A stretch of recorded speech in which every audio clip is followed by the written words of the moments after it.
It's not always easy. If it was always easy, everybody would be an entrepreneur. She says you cannot become a master sailor if you only sail smooth waters.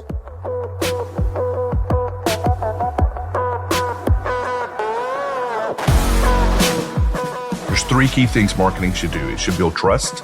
You need to be known. So your marketing needs to help you become known. And then it also has to help you become found when people are looking for you.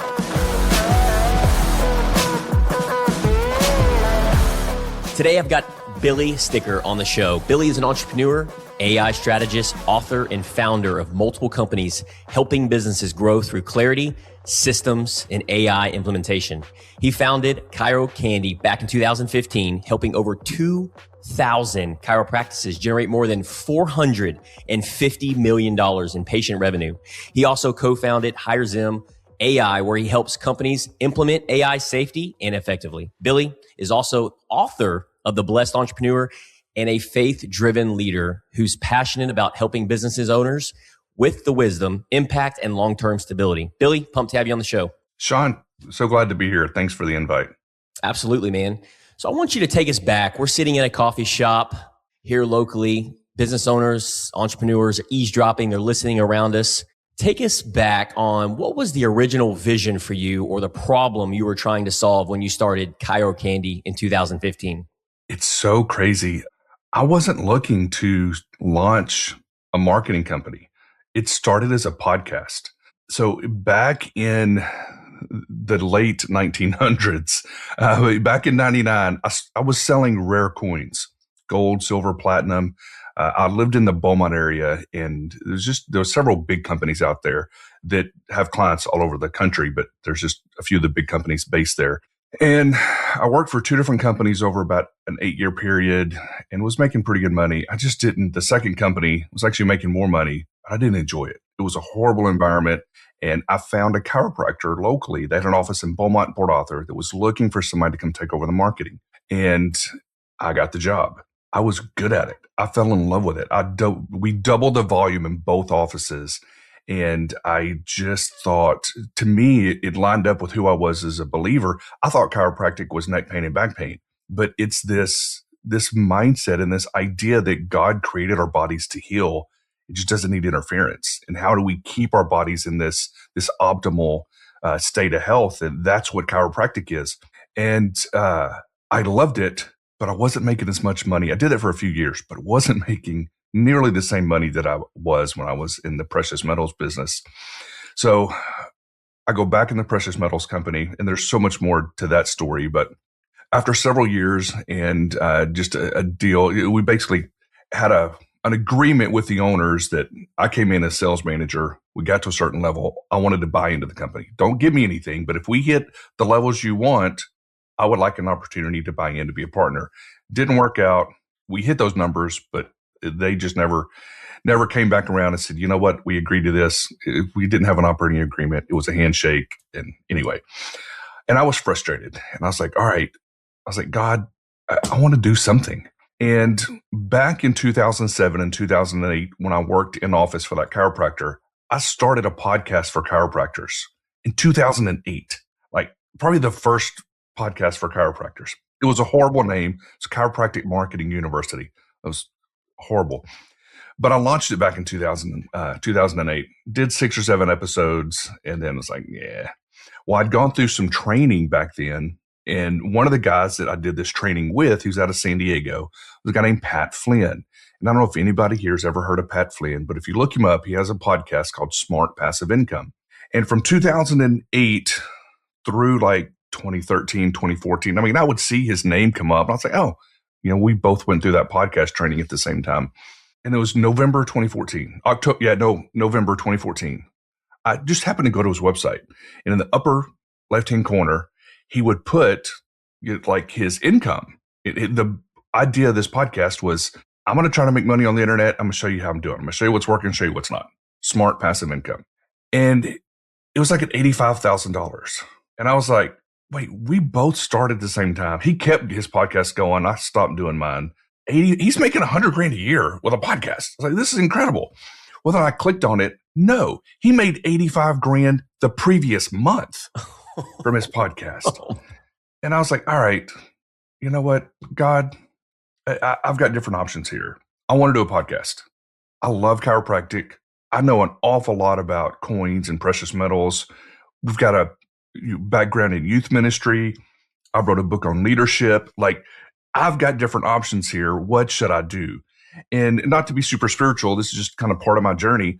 I felt God ask, like, what have you enjoyed the most? I was like, I really like chiropractic. And he's like, do that. And I knew I didn't want the name Chiropractic Marketing University. So I got just a download one day of Cairo Candy. And sure enough, I do like most entrepreneurs, go straight to GoDaddy, see if the domain's available, purchase. And in 2015, May of 2015, we launched the podcast. 6 months later, I quit my 6-figure job. And it was just a podcast, but people were asking me to market, hey, can you help me with marketing? And we fell into this Facebook ads niche. And we did that for the longest, then Google ads, then TikTok. And now we're full service. Everything from streaming TV to websites, all of the AI search, all the things that you need. We've got clients all over the world. A lot of clients have been with us 8 and 9 years. So we love it. And then now we're really diving into the AI side of things. But that's the backstory in a nutshell. Man, so you've built multiple companies and helped a lot of people grow. And one of the things that we both know, and I want our listeners and business owners to understand this, is from my experience, the more people that you help, whether it's working with leaders, business owners, team members, hit their goals, the byproduct of that is the monetary value. So serving people, having that as a priority. And with you having these multiple companies, you're able to serve and impact these other business owners and leaders that you work with. I'm curious, what have been some of those biggest lessons for you that you've learned the hard way as an entrepreneur in your journey of building these multiple companies? Wow. Some of the biggest lessons is it's not always easy. If it was always easy, everybody would be an entrepreneur. And it's just not. And we went through a season, over the past 18 months where the business, and I kept having to tell myself, growth wasn't as easy as it had been for the previous, 8 or 9 years. We were just growing so much, and then we plateaued, and then we even started going backwards. And I'm like, all right, God, what am I missing? What am I doing? And I think I'm doing all the things, but almost felt like I was drowning. Not quite drowning, but I'm like, this is tough. And I was at a mastermind event, and I don't know if you've ever heard of John and Lisa Bevere. And when you and I met for coffee, I may have shared this story because it just really impacted me in where I was in that season. She made a comment. She says, you cannot become a master sailor if you only sail smooth waters. And I just loved that because I want to be a master sailor. Yeah. And it's like, okay, all of a sudden it's like, bring it on. But what you have to do whenever things get tough, one of the things in business that is so important is new business. New business is the lifeblood of a business. You're not going to keep all of your clients forever. You're depending on what type of business you are, there's going to be some churn in there. So you want to do what you can do to plug those holes, but also be able to get new business. And there were times in our company where we were growing so much that we didn't have the team. And so we would literally have to turn away business, work on the team. That's one of the things I told myself is we're going to get SOPs in place where we are never turning away business again. If they're a good fit, I'm not going to, because there are times when it's not easy to get business. So when it is, we're going to, what is it? Make hay when the sun is shining or whatever it is.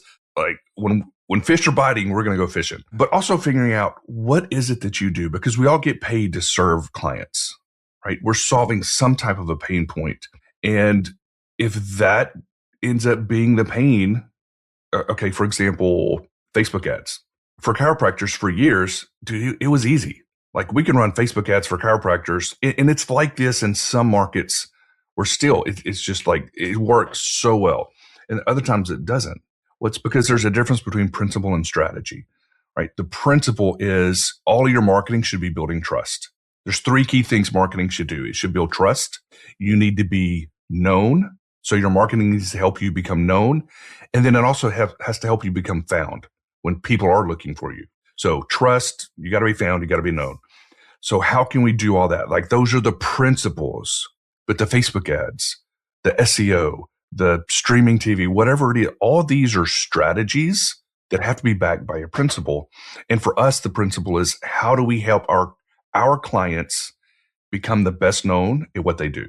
And there's all these tools that we get to use to do that. And it falls under the principles of trust, being found, and being known. But then there's all these different strategies. So it took me being able to step back and really think, what is it that's keeping my clients awake at night? So you're known, that leads me into I made a note here. I wanted to tap into this. You're known for helping business owners really see around the corners. And when I read that, it made me think of chess versus checkers. Was that always natural for you, or was that something that you developed over the years through pain, mistakes, and your own experience? So the seeing around the corner story, I'm going to do my best to keep this really short. We're a car family, and we've got a couple of really nice cars. We do car shows. We do some car rallies, and we did this car rally. And instead of taking my car, which we typically do, we ended up taking my wife's. She has an Audi RSQ8. Some people, doesn't mean anything. It's a really nice SUV. It's the Lamborghini Urus. It's just the Audi version that's like half price, but it is almost 600 horsepower. It's like 550 horsepower, something like that. It's incredible. But we're doing this rally, and there's Lamborghinis, Porsches, all these high-end cars. It's a 2-day rally from Dallas. We're going down to Central Texas. We get out on the interstate, which most of the driving wasn't on the interstate. But when we first did, I'm doing like 135. And for all the law enforcement listening, this is just hypothetically. Yeah. And then like two of the Lambos come flying past me at almost 200.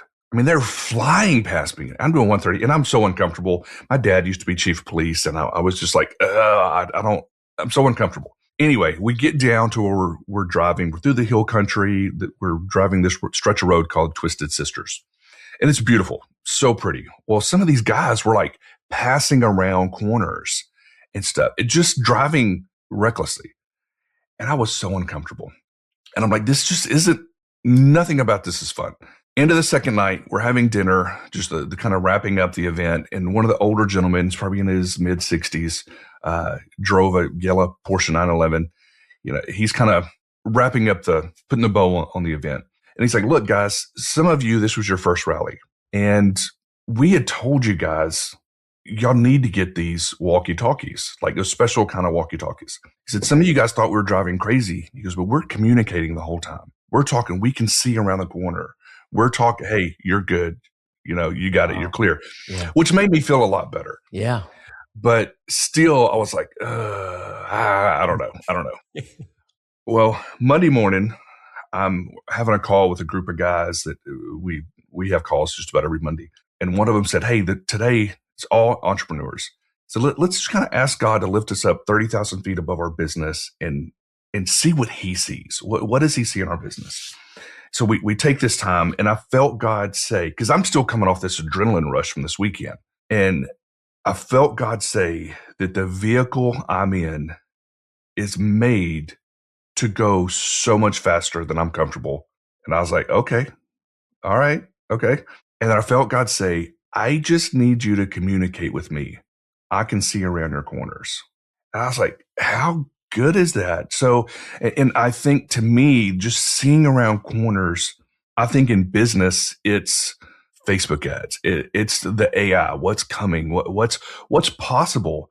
Seeing around corners is being able to look at the opportunity and the hazards, knowing what other people have faced and what you need to be prepared for. And how can you have somebody that's being able to see that and guide you along those ways? So that's kind of what it comes down to. But in business, we need to be able to see around corners. We need to know what's coming up on the horizon and what to be aware of and what to be prepared for. Yeah, I've learned that in leadership and becoming obsessed in my own journey with leadership. That's one of the skill sets and the traits is being proactive and having that intuition, that gut on knowing what's coming versus being reactionary and being proactive. And what I'm hearing you say is helping those business owners in your lane, in your field, in your expertise, look around the corner. And that's AI. And a lot of business owners hear AI. I know listening to this, and they either get excited or they get overwhelmed. because of the fast moving pace. In simple terms, what should they actually be paying attention to right now? And you're talking to that entrepreneur and business owner in super simple terms. What should they actually be paying attention to right now? AI is not going to replace everything.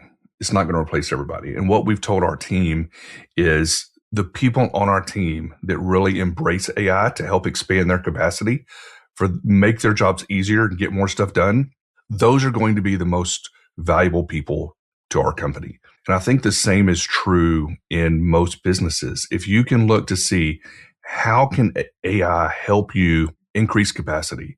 How can it help you do market research? What are the things in your business? Most businesses have 3 or 4 buckets, right? We have the sales and marketing bucket. We have, so we're trying to attract and convert leads to clients. Then we have the fulfillment. This is where we're delivering whatever services they're paying us for. We're trying to upsell them. We're trying to, to retain and even get referrals and reviews would maybe be the third bucket. So you want to look at your business and say, okay, in the front end, in sales and marketing, is there anything available with AI that could help me go out and generate more business? Can it help me convert the leads that I have? Setting up these AI chatbots that can send out text messages to your database. For example, for chiropractors, one of the things we do, we have AI that we implement on their database, and it'll send out a text message, and it'll be something like, "Hey, Jenny, this is Sheila from Dr. Sean's office. I've got a voucher on my desk for a $47 re-exam and adjustment. If you like, I can set one aside for you." It's a text from an AI. That's all it says. And we see minimum 3 to 5% positive response from that text message, sometimes as high as 15% positive. So the existing patient that hadn't been in 6 months or longer, sends a text back, "Actually, yeah, that'll be great." And then the AI just texts back, "Perfect. When can I get you scheduled?" And it just does it all. And it's frictionless for the owner, but that's like front end, or being able, a lead comes in, having AI qualify that lead. How would you have a person on your team qualify to find out if they're really a good fit? You can have AI do the same thing. You can have AI go out and do market research. We have a thing now where anybody that goes to your website, we can capture all their data, name, email, phone number, without them opting in. They just go to your website. We capture all that data. They're not leads, it's data, but then we can market to them. We can drop an email. We can send them a postcard. We can retarget them on social media, on streaming TV. So they visit your website. Next thing you know, they're seeing you everywhere. It gets even sneakier because we can now use some of these tools you give us a list of keywords and the zip codes that you serve. Anybody searching for those terms in your zip codes, we get all their data. They don't even have to go to your website, and we get their data. Like somebody looking up life insurance or looking up car insurance or whatever, if they're in these zip codes, we can get their data. And then what do we do with it? We retarget them on social media. We send them a postcard. We send them an email. We send, all kinds of stuff. I got a buddy that's in the roofing niche, and he'll take these leads and he calls them. And he's like, "Hey, we're going to be in town. That was this, or we're going to be in your neighborhood." And people are like, "Oh my goodness, I was just looking for a roofer." And they're like, "Were you really?" But it's these tools that can help us. Like that's all front end stuff. And then you have fulfillment. Well, what are the repetitive tasks that your team's doing every day? Right now, so you have AI chat, which is like ping pong. It's kind of going back and forth. You ask it a question, it gives you an answer. You ask it another one, it gives you an answer. And then you have agentic AI. This is more where you give it a task and it goes out and completes the task. And we're at a stage now where anything that a VA, a virtual assistant that you may hire in the Philippines or Central America or whatever they could do on a computer, AI can now do on a computer. Like I use OpenClaw, which is pretty advanced. I don't know if you followed much about this. OpenClaw is incredible. I can actually have it go pull up my top competitors, and I'll just text it, "Hey, go pull up my top competitors, do an SEO audit on their websites, show me the biggest opportunities I have to rank higher than them in some of these things." And it'll give me information. I'll say, "You know what? Now create blog posts for all these." Perfect. Now go ahead and upload those to my WordPress site. It does it all. It does everything. It'll turn those blog posts into infographics, and they can turn them into slides. Used to doing presentations, it would take forever. Well, now I've got just a brand guide for Cairo Candy, for Hire CM, even my personal brand. This is just a website that shows our colors, logos, what we do. I can now give AI my brand guide and an outline of what I want to talk about. And in seconds, it builds a brilliant presentation matching my guidelines perfectly. I don't even have to use PowerPoint anymore. Like, it's just crazy. But so it's like, how can you use these tools to do different things? Asking for reviews, asking for referrals. There's all these things. So you need to be able to look and say, I wouldn't be afraid of it, because the people who take advantage of AI, they're going to be the ones that's going to really understand it and have the advantage going into the future. I could just tell right now there's a business owner running on the treadmill in his vehicle, doing a walk in the nature trails, a leader listening to this, and they feel left behind. This is your craft. This is what you do on a daily basis. And I can hear the love in the game of you being a student in the game and staying on top of it. What would be that one practical step that they should take today for that business owner that does feel like they're behind, that you would give them? I would think about what it is you do. I would hop on YouTube and just type in AI for XYZ, or just look up some of the trending things on AI and just start listening. Just kind of, it's like anything. Nobody's born knowing how to do this. My daughter played volleyball, and I mean, she's 24, married with, her first child now. But I remember being in 7th and 8th grade and us going to these tournaments and stuff. She was doing club ball, and she would be intimidated by these girls who'd been doing it longer.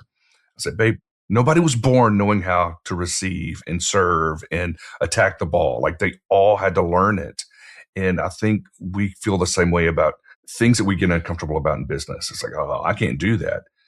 You can.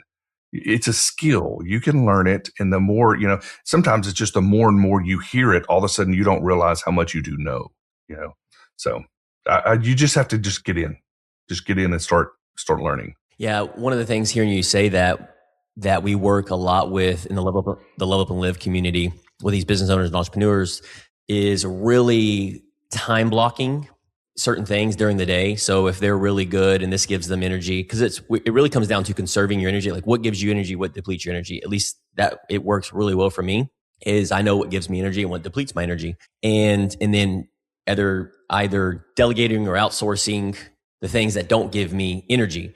And when it comes to AI and automation, the things that you're saying, I'm like, yes. However, if I'm the one having to go and build that out, it depletes my energy. But I know the return on investment is sky high. But here's the key ingredient for the entrepreneur and business owner listening to that. We have to be able to time block that. And what I'm hearing you say, Billy, is like, if you don't, then you're going to get not only left behind, and your competitors are going to take that. But if that's something that you don't want to focus on, then either work with somebody that does, like yourself, that is obsessed with it, so you can ride that wave and have somebody build that out in whatever industry that you're in.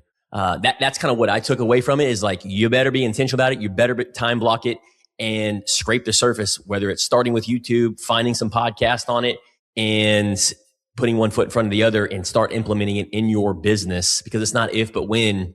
The ones that are utilizing it are the ones that are going to see the highest dividends already, and then in the near future as 100%. This thing speeds up. So Billy, man, dude, I could just sit here and ask you questions and let you talk and just be wowed, brother. I've gotten to know you a couple times now, man. And obviously you have so much wisdom, so much knowledge built up in that brain of yours. And we extracted just a small percentage of it today. There's so much more. We're going to wrap this thing up, but I wrap this up by it's called rapid fire questions. So I've got 5 of them. The instructions are quick answers and don't overthink it. Okay. Okay. All right. So one thing business owners are overcomplicating right now: marketing. One leadership trait every entrepreneur needs more of. How would the person you want to be do what you're about to do? Biggest mistake leaders make when scaling? Not spending enough on marketing. That's good. AI tool or system every business owner should explore? Right now, Claude and Claude Cowork. What matters more long-term, clarity, speed, or control? Speed. Right now, speed.